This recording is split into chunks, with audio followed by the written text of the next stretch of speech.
তোমাদের শেফালি দিদিভাই তোমাদের সামনে রান্নার একটা মিনি ব্লগ নিয়ে উপস্থিত হলো। এই আমি উচ্ছে ভাজা করছি। এর ভিতরে একটু কালো জিরে ফোড়ন দিয়েছি, ডিম সেদ্ধ, আর এটা হলো একটু ভেন্ডি ফ্রাই। তোমরা যদি এই রেসিপিটা জানতে চাও আমাকে কমেন্ট বক্সে জানিও, আমি দিয়ে দেবো। আর এটা করেছি কড়াইশুঁটি দিয়ে একটা আলু ফুলকপির ডালনা, এর উপরে একটু ঘি ছড়িয়ে দিয়েছি।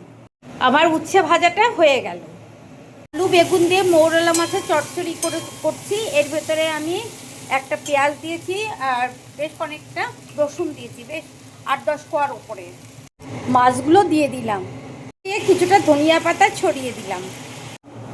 এই রকম একটা চচ্চড়ি দিয়ে মিনিটের মধ্যে কিন্তু এক থালা ভাত খেয়ে নেওয়া যায়। আমি কয়েক কোয়া রসুন আর কয়েকটা বড়ি একটু ভেঙে ভাজতে দিয়ে দিলাম।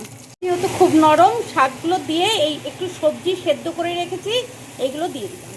চচ্চড়িটা হয়ে গেল, উপর দিয়ে একটু ধনেপাতা ছড়িয়ে দিয়ে নুন মিষ্টি চেক করে নামিয়ে দিয়েছি। তাহলে বন্ধুরা এখন আমি রাখি, পরে আবার তোমাদের সাথে কথা বলবো।